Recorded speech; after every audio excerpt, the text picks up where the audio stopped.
Alors, ce matin, c'est la deuxième partie de ce dont nous avons parlé la semaine dernière, suivre Jésus avec nos technologies. La semaine dernière, moi et Maxime, on a parlé de la technologie selon l'angle de la création, de la chute, de la rédemption et de la restauration de toutes choses. Alors, si vous avez manqué la semaine dernière, l'enseignement est sur YouTube et aujourd'hui, on va creuser un petit peu plus là-dedans. Je commence avec un scénario. Je vous lis le scénario, il est à l'écran.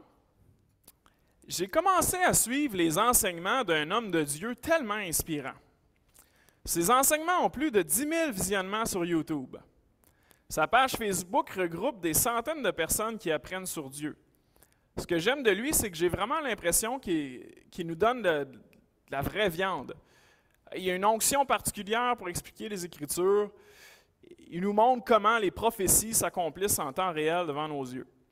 Je me sens épanoui dans ma relation avec le Seigneur. Je suis nourri, je l'adore et je prie chez moi. Souvent, j'ai des conversations édifiantes en message privé avec d'autres membres du groupe.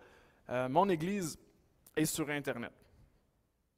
Alors, peut-être vous avez déjà vu les contours de cette sorte de pensée-là. Peut-être que c'est quelque chose qui est important dans votre démarche avec le Seigneur. Quand on pense à ce scénario-là, qu'est-ce qu'il y a de bon dans ce que la personne souligne? Bien, certainement, c'est une bonne chose d'avoir un lieu où on apprend des choses sur le Seigneur. Même si ce n'est pas tout à fait pareil qu'en vrai, bien, certainement sur Internet, on peut avoir des relations significatives avec les gens, on peut apprendre à se connaître. Qu'est-ce qui est peut-être questionnable un petit peu dans ce scénario-là? On peut être en droit de se demander, est-ce que bibliquement, s'assembler sur Internet, est-ce que c'est pleinement en phase avec ce que Dieu nous appelle à vivre dans une église locale? La semaine dernière, le but, c'était de se poser la question, comment est-ce que la technologie nous façonne, nous? Alors, on utilise la technologie pour façonner le monde, mais à l'inverse, la technologie nous façonne, nous transforme. Alors, ce que je veux faire avec vous ce matin, c'est réfléchir à comment la technologie vient changer, façonner, influencer la façon dont on conçoit c'est quoi l'Église locale. Et je vous invite à tourner dans Acte 2, 42, s'il vous plaît. Acte 2, 42.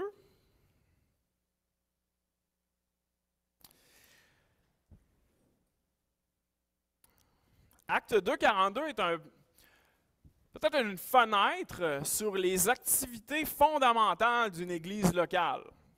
Parfois, on y réfère comme étant les 4 pattes de la chaise, parce qu'une chaise à 4 pattes, c'est solide. Donc, quand il te manque une patte de la chaise, ben, ta vie de l'église locale est moins solide. Alors, on y lit. Les apôtres et les premiers milliers de disciples, persévéraient dans l'enseignement des apôtres, première part de la chaise, dans la communion fraternelle, deuxième, dans la fraction du pain, la troisième, et dans les prières. Alors, 4 activités fondamentales de l'Église locale. Et là, quand on arrive avec notre usage moderne des technologies, eh bien, l'enseignement des apôtres, désormais, elle est disponible sur Internet. Alors, c'est une bonne chose, mais il y a aussi, comme on a appris à réfléchir la semaine dernière, il y a aussi des effets négatifs et des effets qui sont imprévus. Alors, on veut continuer de se poser la question, c'est quoi l'effet, comment la technologie vient façonner à tort ou à bon escient notre façon de concevoir l'Église locale. Alors, pensons à l'enseignement. Un effet positif, intentionnel du fait que maintenant l'enseignement peut être sur Internet ou à la radio, par exemple, si on ne considère pas la radio comme une technologie parce que la plupart d'entre nous, on était nés quand la radio existait, mais bref, vous voyez radio, Internet, YouTube, médias sociaux, etc. Bien, ça permet une diffusion plus large. Ça permet une réécoute. Les absents peuvent l'écouter. Ça permet de rejoindre directement des personnes qu'on n'aurait jamais pu rejoindre. Des aspects positifs imprévus, moi personnellement, au travers de la pandémie, j'ai vu qu'on a rejoint toutes sortes de personnes qu'on n'aurait jamais pu rejoindre. Maintenant, des aspects négatifs intentionnels de l'enseignement sur Internet, c'est que certainement, il y a des mauvais enseignements, soit des enseignements hérétiques ou malsains, qui sont disséminés. Et un aspect négatif qui est imprévu, c'est que l'écoute de l'enseignement des apôtres arrête, de l'enseignement, on va dire, biblique en général, là, pas que je suis un apôtre, c'est pas ça que je veux dire, c'est que l'écoute, dans le sens de ce que la Bible nous appelle à le vivre, l'écoute, c'est une activité qui est en groupe, communautaire. Alors, l'écoute passe du communautaire à l'individuel. Avant, j'écoutais la parole avec d'autres personnes. Et maintenant, je l'écoute de façon privée. Je n'écoute pas l'enseignement qui a été préparé pour moi. Je consomme celle qui fit avec mes intérêts. Alors, la conséquence imprévue, c'est que ça peut être possible désormais d'être un chrétien et de se nourrir seul. Ma relation avec le Seigneur ne devient pas une relation qui est communautaire, mais une relation qui est privée. Alors vous voyez que certainement c'est une bonne chose d'adorer le Seigneur en privé. On est appelé à le faire. Mais la façon dont la technologie vient façonner notre vie d'Église peut amener un glissement où le privé prend toute la place sur le public, le personnel sur le communautaire. Alors, en étant, on va dire, technologiquement sage, il faut se poser la question, est-ce que l'équilibre communautaire, personnel, privé, relationnel, est-ce qu'il est équilibré ou est-ce que je suis en train de passer à côté de quelque chose? Alors, est-ce que c'est bon de se nourrir personnellement de la parole? Oui, assurément. Est-ce que c'est une bonne chose que ce soit uniquement privé? Non. Certainement, ce qu'on voit dans les Écritures, c'est un mélange entre les deux. Je vous invite à tourner dans Éphésiens 4. Je me souviens, la Bible n'est pas un livre privé, c'est un livre de communauté. Si vous portez attention à comment les épîtres sont écrits, c'est tout le temps à la deuxième personne du pluriel. Vous, ou dans le nous, c'est une activité. La vie chrétienne, c'est une vie de groupe. On voit un petit peu cette idée-là de nécessité du communautaire, du relationnel, dans Éphésiens 4:11, où il est dit, il a donné les uns comme apôtres, les autres comme prophètes, les autres comme évangélistes, les autres comme pasteurs et docteurs, pour le perfectionnement, ou une autre façon de le traduire, c'est pour l'équipement des saints. Ça, les saints, c'est tous ceux qui sont en relation avec Jésus. Alors, chacun des membres du corps. Alors, pour que les membres du corps soient équipés en vue de l'œuvre du ministère, en vue de faire le travail du service et de l'édification du corps du Christ, jusqu'à ce que nous soyons tous parvenus à l'unité de la foi et de la connaissance du Fils de Dieu, à l'état d'homme fait, à la mesure de la stature parfaite de Christ. Alors, le corps se nourrit ensemble, grandit ensemble. Je ne nourris pas mon bras gauche individuellement par des injections. Alors, il faut, à mesure qu'on réfléchit à un usage de la technologie, que celle-ci serve un petit peu les intentions de la Bible. Alors, on ne veut pas devenir déséquilibré disons, dans un rapport à l'enseignement qui est seulement selon mes préférences, au moment où ça me tente moi. La Bible nous donne une vision de relation corporative avec le Seigneur Jésus. Je poursuis la réflexion sur un autre aspect des quatre pattes de la chaise, l'aspect de la communion.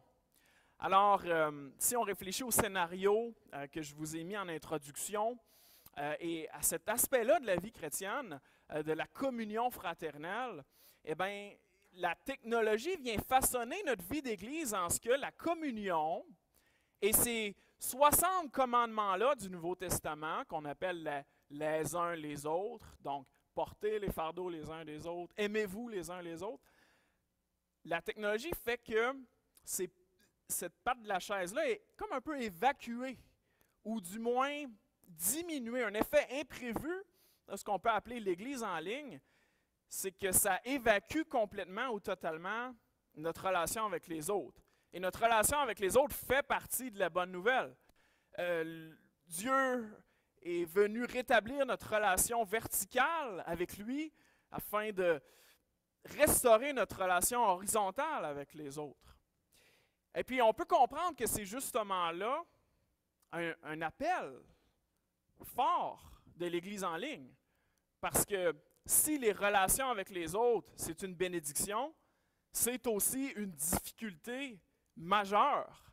Alors, ce qui est bon dans l'Église, c'est les relations avec les autres, mais ce qui est difficile dans l'Église aussi, c'est les relations avec les autres.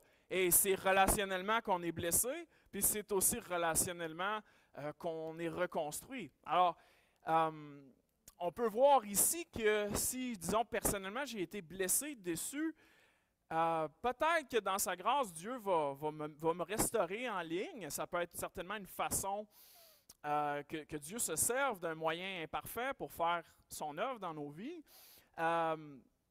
Mais sous un autre angle, sous l'angle de notre responsabilité à nous, on doit se poser la question, est-ce que la technologie, est-ce que mon usage de la technologie, mon rapport avec l'Église, est-ce qu'il y a cette dimension-là qui est obscurcie, qui est mise en veilleuse, qui n'est pas tout à fait vécue en phase avec ce qui est projeté dans le Nouveau Testament?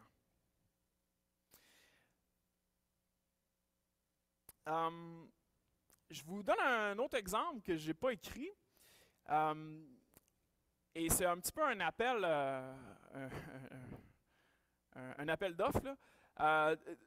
Donc, quand on a reconstitué le groupe de louanges, au début, on avait peut-être 5 chants, puis après ça, 10 chants. Puis notre écran nous servait très bien. On était capable de tous les lire, les chants. Puis là, présentement, notre équipe de louanges, quelques années plus tard, il y a peut-être une 60aine de chants sur l'écran. Alors, qu'est-ce qu'un usage imprévu de ça? C'est qu'on est comme un peu en train de désapprendre quels chants sont là. Parce que moi, je ne suis pas capable de lire tous les chants. Je ne suis pas capable de les regarder chez nous parce qu'on n'a plus trop de livres de chants.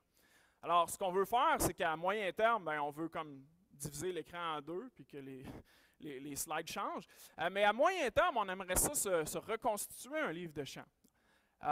Comme ça, on serait capable de les chanter chez nous. On serait capable de savoir exactement aussi, c'est lequel du Célébrons Dieu, c'est lequel du Chante mon âme, c'est lequel des nouveaux qu'on chante comme assemblée.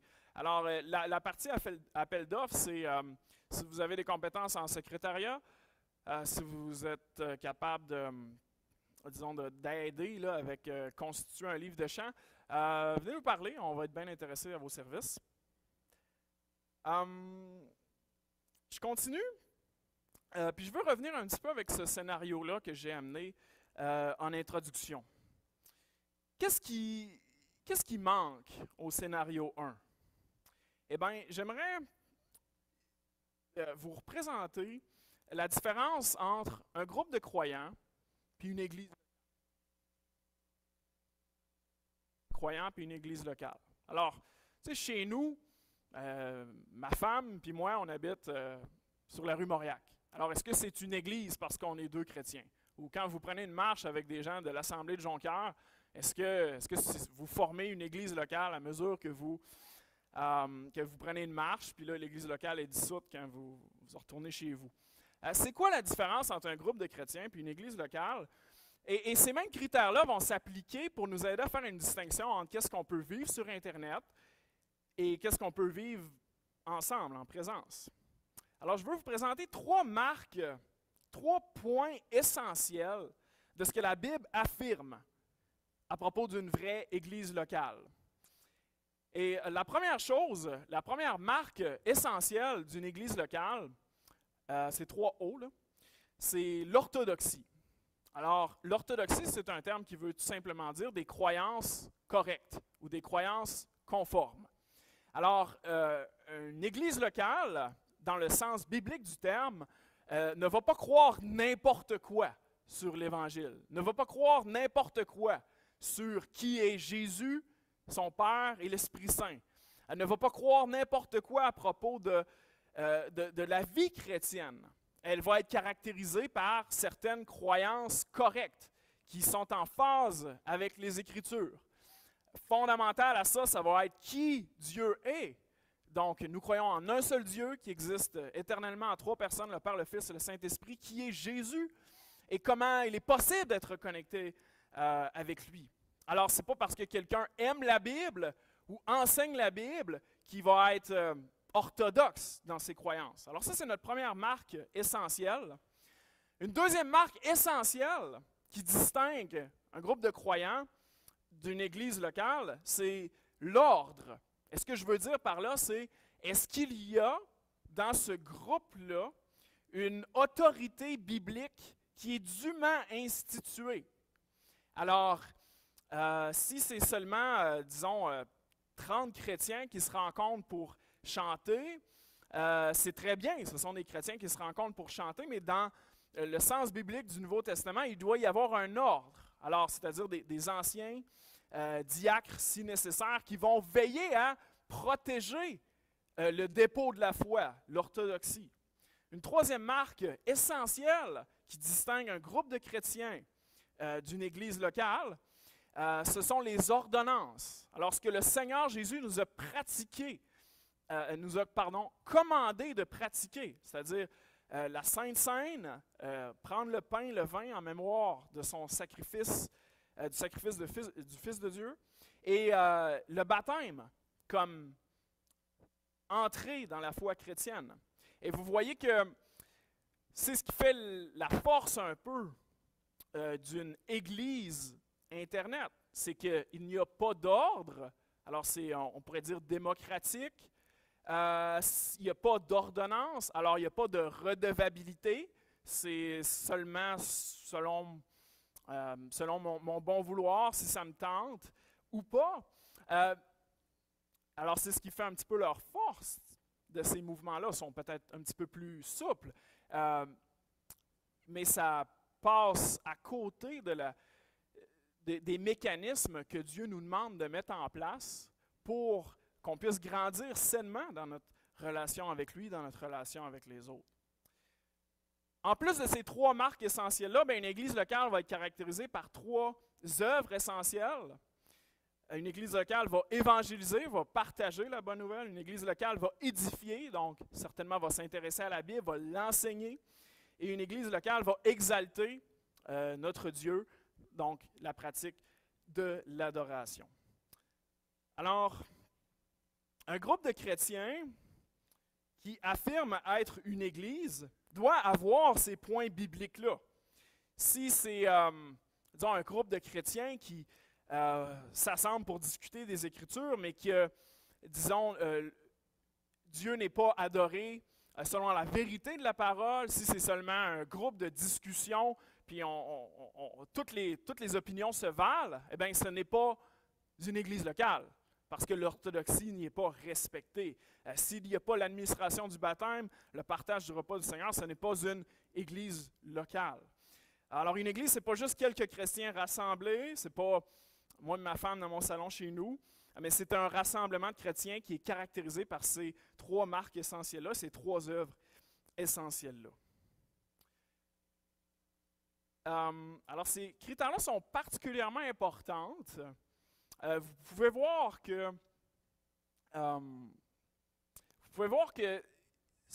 l'orthodoxie peut être vécue d'une façon qui est extrêmement rigide. Alors, si chacune des doctrines est aussi importante que le Dieu Trinité et que le salut par grâce, eh bien, il y a quelque chose qui va mal vieillir à l'Assemblée. Si l'ordre, ce n'est pas un ordre biblique à la façon du Seigneur Jésus, mais que c'est un ordre rigide, autoritaire, dominant, eh bien, c'est sûr qu'il va y avoir aussi quelque chose de corrompu.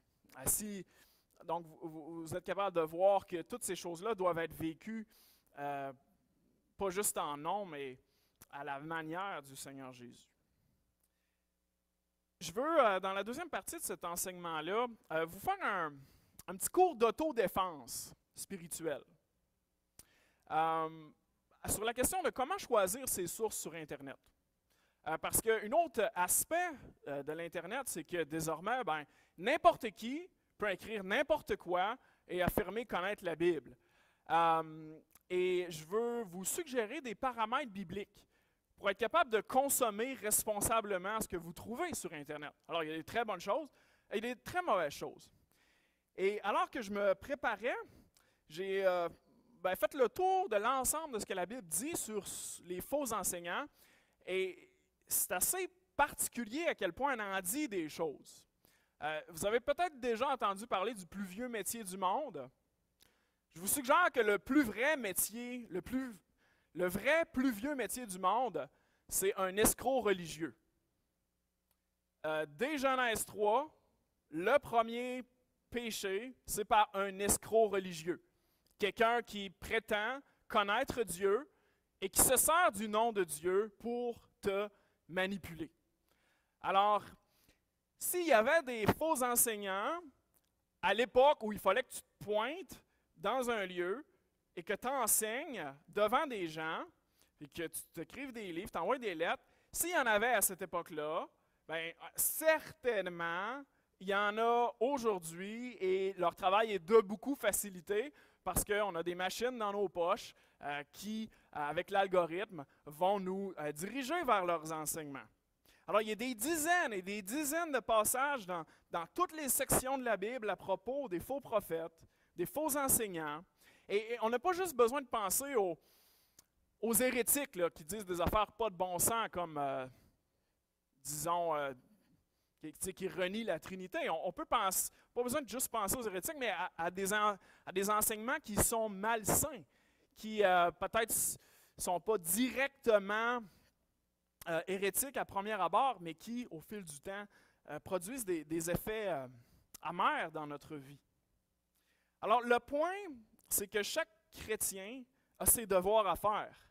Ce n'est pas parce que quelqu'un a écrit quelque chose, ce n'est pas parce qu'il y a un titre qu'il est prophète, docteur, pasteur, ce n'est pas parce qu'il se distingue que ce qu'il produit est bon à consommer. Quelques versets, juste pour peser un petit peu fort là-dessus. Allez dans Acte 20, s'il vous plaît.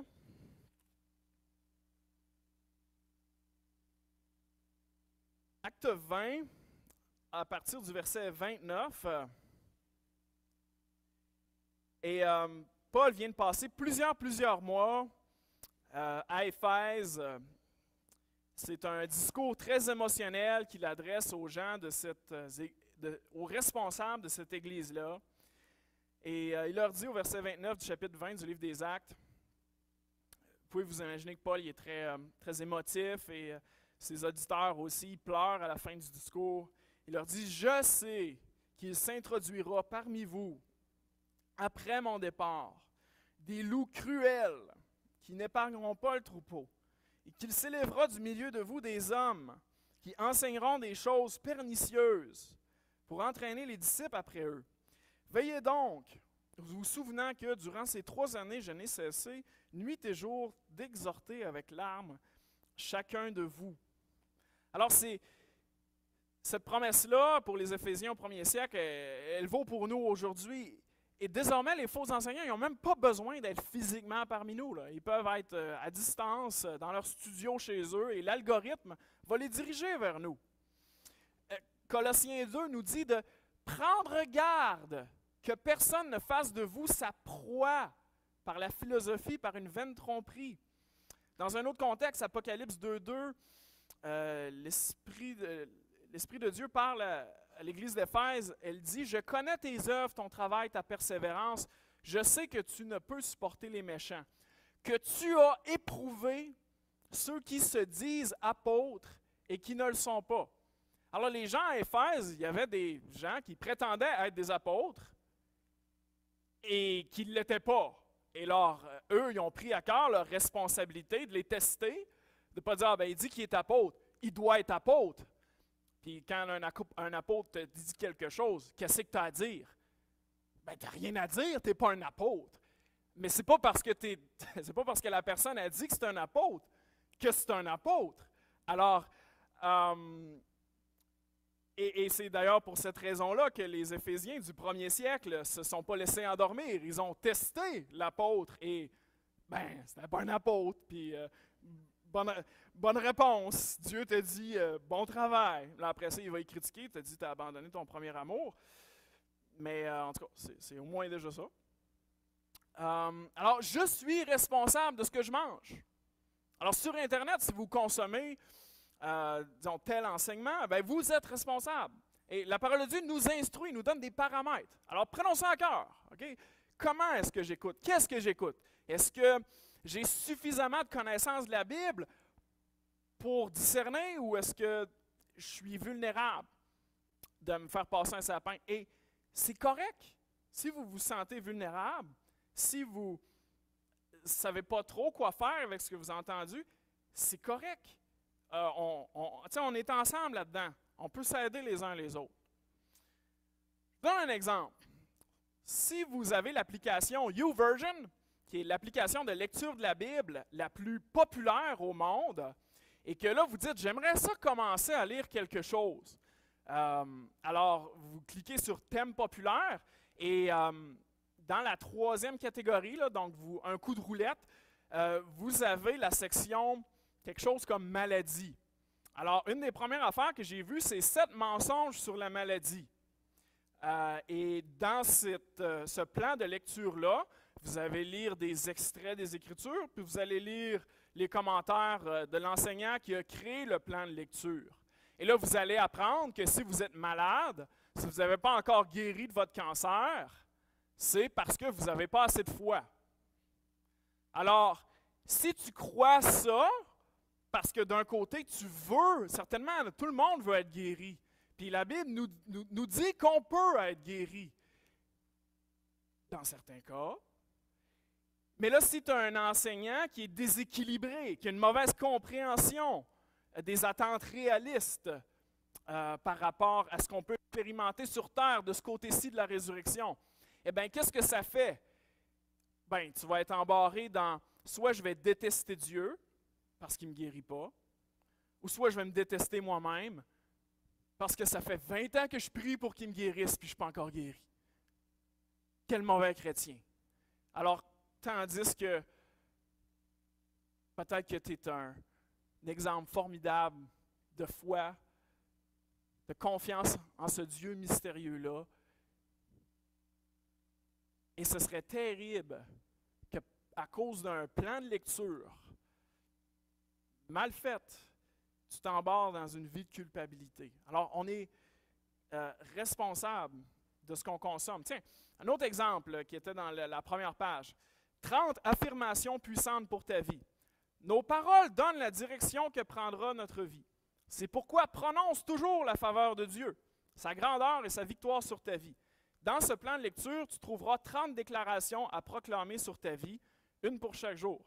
Alors, en d'autres mots, déclare la faveur de Dieu sur ta vie, puis là, demain, Dieu va créer la richesse dans ta vie. Finalement, c'est comme une genre de pensée magique chrétienne. Alors, vous voyez qu'il y a certainement des éléments de vérité là-dedans, mais c'est complètement déséquilibré. Et puis, ensuite, je suis responsable de ce que je partage. Alors, si vous êtes sur les réseaux, on a une responsabilité envers de ce qu'on partage. Je cite Jacques 3.1, « Mes frères, qu'il n'y ait pas parmi vous un grand nombre de personnes qui se mettent à enseigner, car vous savez que nous serons jugés plus sévèrement. » Alors, certainement, quand je partage quelque chose sur les réseaux, est-ce que sans l'ombre d'un doute, je suis capable de recommander la source, l'enseignant? Ça, c'est une bonne question à se poser. Il ne reste pas beaucoup de temps.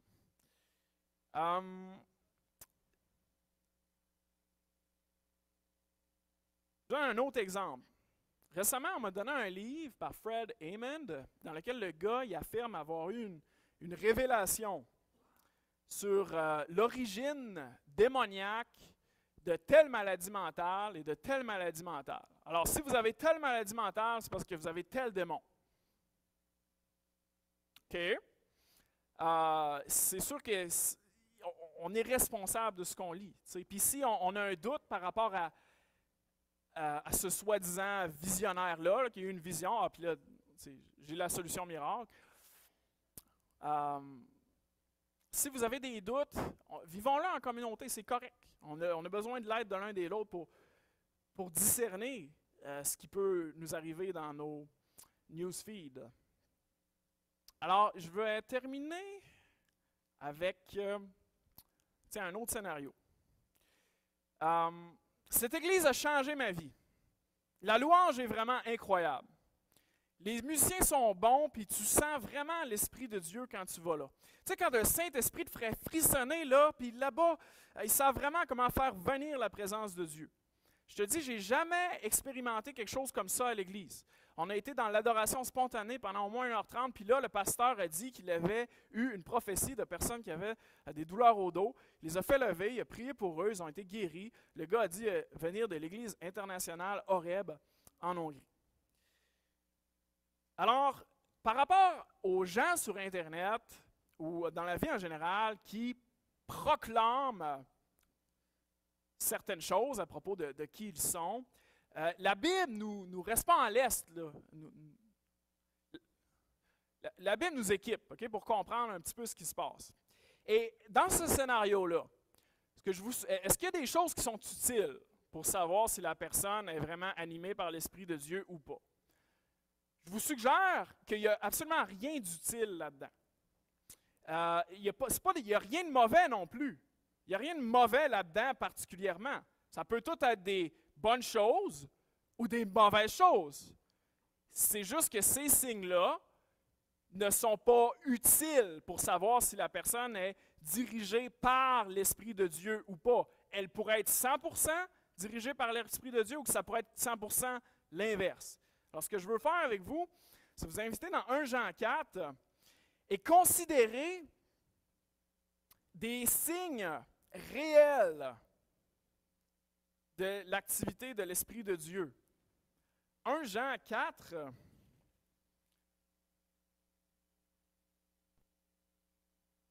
et en disant qu'il n'y avait pas de signes là-dedans, je ne suis pas en train de dire que ce n'est pas bon les émotions. Alors, certainement, les émotions, ça peut être très bon. C'est juste que c'est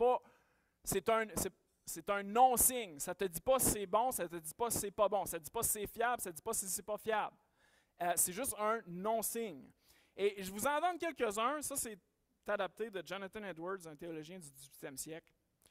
Alors, si ton enseignant sur Internet produit des circonstances extraordinaires autour de lui, c'est un non-signe. Alors, s'il y a des choses incroyables qui se passent autour de l'enseignant, là, comme il y a un réveil, les gens viennent à lui, il est très populaire, des choses extraordinaires, ça ne veut pas dire qu'il est bon, ça ne veut pas dire qu'il n'est pas bon. C'est un non-signe.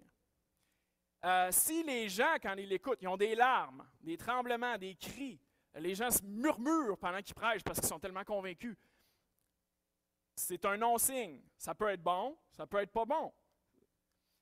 Si l'enseignant il est persécuté, s'il est rejeté par les églises normales, c'est un non-signe. Ça ne veut pas dire que c'est bon, ça ne veut pas dire que c'est pas bon. C'est impressionnant, là. Ça fait parler, mais ça ne veut pas dire que c'est bon, ça ne veut pas dire que c'est pas bon. S'il y a des centaines de visionnements sur les réseaux, s'il y a 1 million de likes, s'il y a une grande présence, ça ne veut pas dire que c'est bon, ça ne veut pas dire que c'est pas bon. S'il y a une très grande connaissance des Écritures, peut-être le meilleur théologien au monde, ça ne veut pas dire que c'est bon, ça ne veut pas dire que c'est pas bon. Alors certainement, l'apôtre Paul, c'est un bon théologien, certainement Satan, c'est le meilleur des théologiens, mais ça ne veut pas dire que je veux écouter sa prédication. Si j'ai un sentiment subjectif, là, spirituel, je sens que je suis dans un moment spirituel, ça ne veut pas dire que c'est bon, ça ne veut pas dire que c'est pas bon. S'il y a une accumulation de réponses, là, les gens ils répondent aux appels, les gens ils répondent je veux confesser le nom du Seigneur Jésus, ça ne veut pas dire que c'est bon, ça ne veut pas dire que c'est pas bon. S'il y a des prétendus miracles, ça ne veut pas dire que c'est bon, ça ne veut pas dire que c'est pas bon. Matthieu 7, 22 nous dit à la fin des temps, les gens vont dire, Seigneur, Seigneur, n'avons-nous pas prophétisé en ton nom, chassé des démons, fait beaucoup de miracles? Il va dire, éloignez-vous de moi, je ne vous ai jamais connu. Alors, c'est un non-signe. Il va dire que c'est bon, je ne vais pas dire que c'est pas bon. Vous voyez le point? Alors, c'est quoi un vrai signe? Eh bien, je vous invite à lire dans 1 Jean 4.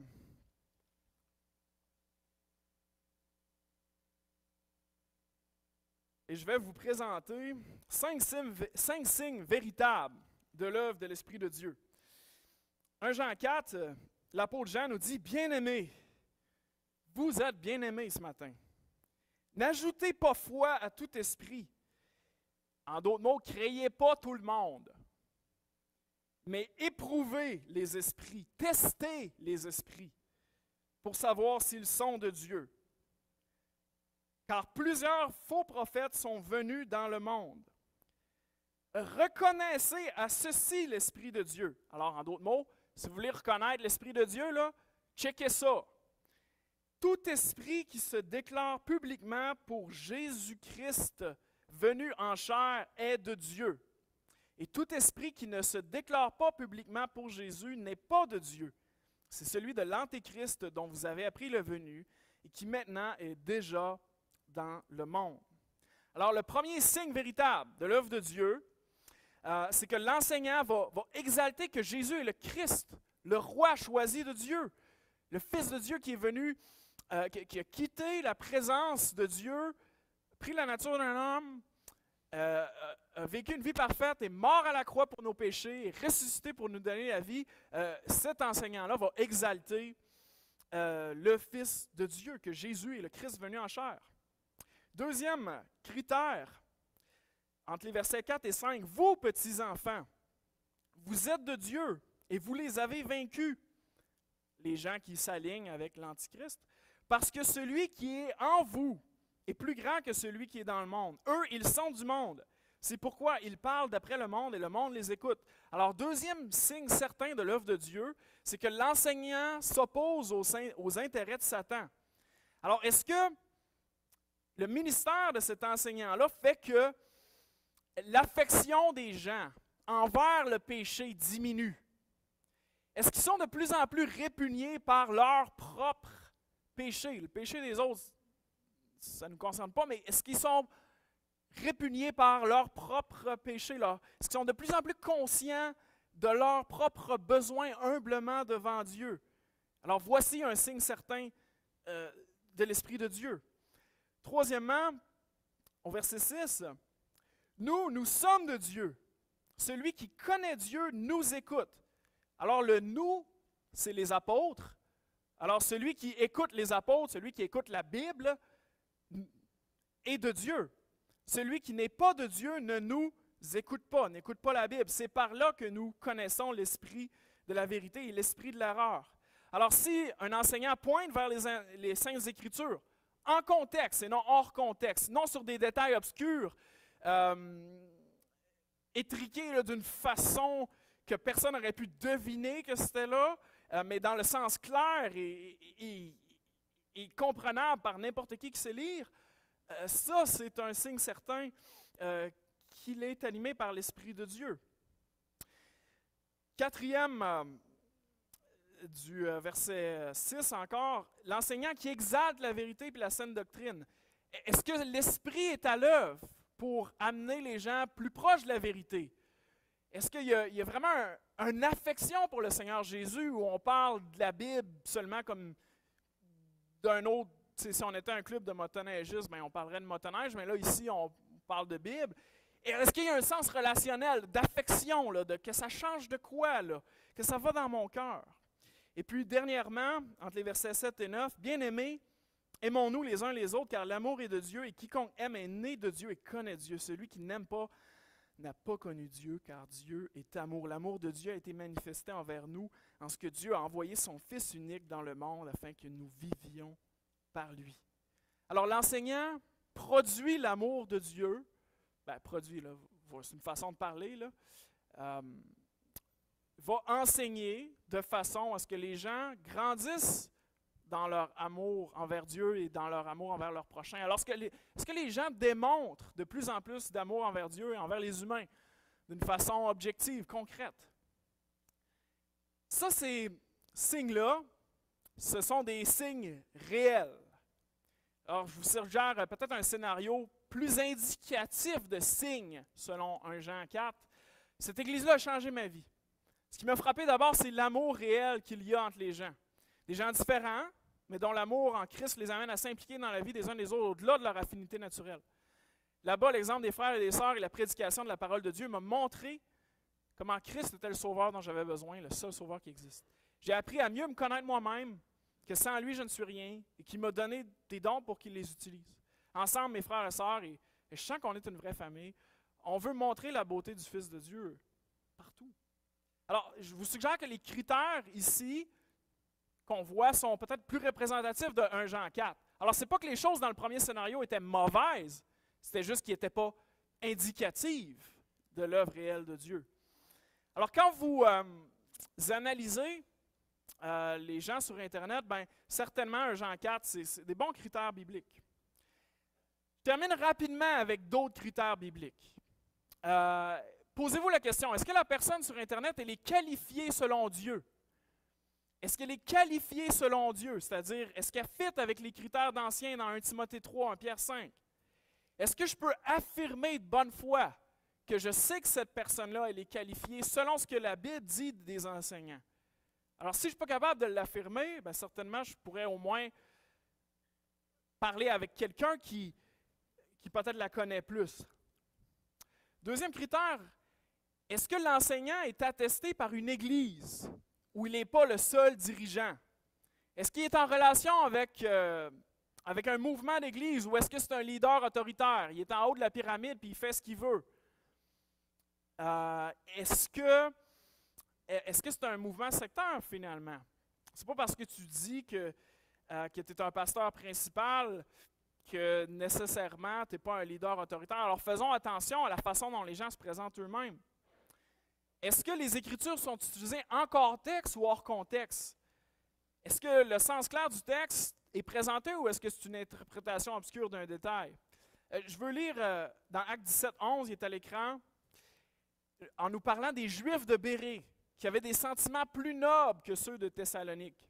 Ils reçurent la parole avec beaucoup d'empressement. Alors, ils entendent ce que Paul dit, ils reçoivent la parole avec empressement et ils examinaient chaque jour les Écritures pour voir si ce qu'on leur disait était exact.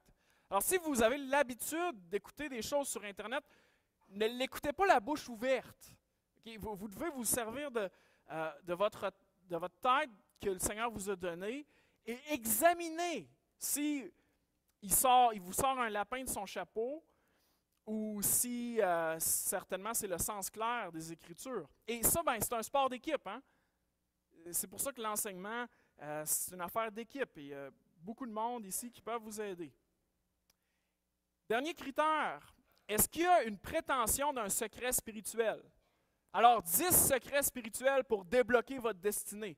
Est-ce que l'enseignant vous promet une connaissance supérieure là, que personne d'autre dans l'histoire du christianisme a connue avant? Ou est-ce qu'il y a une humilité au sujet du mystère qui est Dieu? Ou est-ce qu'il y a une arrogance à propos de je sais tout?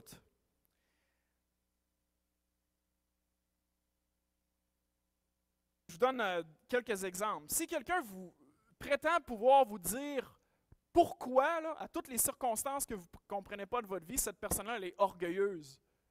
Si cette personne-là prétend pouvoir vous dire, voici, là, les prophéties s'accomplissent devant nos yeux, le Seigneur va arriver à ce moment-là, cette personne-là, elle est orgueilleuse. Elle ne respecte pas l'humilité que le Seigneur nous demande d'avoir comme enseignant en ce qu'on doit se prononcer sur les choses qu'on sait et non pas sur celles qu'on ne sait pas. Deutéronome 29, 29, les choses cachées sont à l'Éternel, notre Dieu. Les choses révélées sont à nous et à nos descendants à perpétuité. Alors, ce qui est caché, je ne veux pas savoir ce que la Bible ne me dit pas. Puis, je ne veux pas prétendre que je le sais. Je n'ai pas besoin de nourrir un sentiment de grandeur devant vous, là. Et s'il y a un sentiment de grandeur qui est attaché avec un enseignant, c'est un signe certain qui n'est pas vraiment en train de parler de la part de Dieu. Signe certain que c'est à éviter. S'il y a une insistance sur les accomplissements de l'enseignant, Alors, est-ce qu'il parade son doctorat? Est-ce qu'il parade ses études? Est-ce qu'il parade un titre ostentatoire, comme je suis prophète? Il faut que tu m'appelles pasteur, il faut que tu m'appelles comme ça. Est-ce que je parade un lien unique avec l'Esprit? Tu penserais comme moi si toi aussi tu avais l'Esprit de Dieu, si tu avais reçu la même onction que moi. S'il parade ses fruits spirituels, j'ai été utilisé pour implanter 10 églises, j'ai prêché sur tous les continents. Si je parade des affirmations miraculeuses, je suis utilisé par Dieu pour activer prophétiquement des centaines de personnes, j'ai ressuscité 3 morts. Si j'ai une origine d'appel mythique au ministère, Billy Graham m'a imposé les mains et il me dit « Tu vas reprendre mon œuvre ». Vous voyez, ici, la puissance, c'est une façon de se vanter. C'est une façon d'attirer les gens, parce que si vous êtes assez brillant pour vous accrocher à un apôtre, ben, vous êtes avec l'apôtre. Mais qu'est-ce que c'est? Ça, c'est nourrir l'orgueil. Tandis que la parole, l'autorité, c'est la parole de Dieu, le Fils de Dieu. Et si je parade des choses bien, je suis en train de faire un glissement. Je suis en train d'aller au-delà de ce qui est écrit, que celui qui se glorifie dans le Seigneur. Alors, je vous donne un exemple. Paul Mukendi, l'apôtre de la ville de Québec, qui a été condamné pour fraude, pour agression sexuelle, puis ça fait 1 an qu'il est au Congo, qui échappe à la justice québécoise. Sur son site Internet, vous voyez, le révérend Paul Mukendi est le fondateur et président du ministère Paul Mukendi. Alors, gros signal de fumée. Là. Si ton ministère s'appelle ton nom, il y a un problème. Là. Il y a une dimension culturelle aussi à ça, là, mais c'est sûr que, bon, vous voyez mes couleurs, qui compte 37 500 personnes ayant adhéré comme membres de son ministère. Il est par ailleurs un conférencier international et un consultant sollicité par plusieurs milieux, notamment les églises, les hommes politiques, les gens du milieu d'affaires. Ayant sillonné plus de 50 pays pour évangéliser l'évangile de Christ, les messages du référent Paul Mukendi sont accompagnés de miracles puissants qui viennent libérer, édifier, restaurer, guérir et transformer la vie des gens. Alors certainement, il y a un équilibre entre se présenter. Tu sais, vous voulez savoir c'est qui Marc-André, puis c'est tout de quoi qu'il parle, là? Il y a un équilibre entre ça et se mettre de l'avant d'une façon ostentatoire. Puis, dernière affaire, ça fait 4 fois que je dis dernière affaire, mais est-ce que les appels aux dons sont fréquents et insistants? Alors, bonjour, je vous annonce la parole de Dieu, puis en fait, vous voyez là, voici le lien PayPal pour donner. Alors, est-ce que les appels aux dons sont fréquents et insistants? Fin de 2 Pierre 2, par cupidité, avarice, ils trafiqueront de vous au moyen de paroles trompeuses. Alors, est-ce que les appels aux dons sont fréquents et insistants? Certainement, quand on a un budget ici, là, on mange de la nourriture comme tout le monde, mais il y a un équilibre. Alors, on est responsable de ce qu'on consomme. C'est difficile de discerner. Ce qui est encore mieux, je pense, c'est de rester local. Vous avez une librairie, une bibliothèque, des anciens, des frères et sœurs. On s'aide là-dedans. Puis, je vous encourage à discerner selon les critères bibliques. Merci de votre attention. Notre Dieu, nous t'adorons, car tu es le Dieu de vérité et nous souhaitons s'approcher de toi en esprit et en vérité. Bénis-nous là où tu nous envoies cette semaine, donne-nous de le faire avec une confiance inébranlable, que toute chose concourt au bien de ceux qui aiment Dieu, de ceux qui sont appelés selon son dessein. Et c'est dans le nom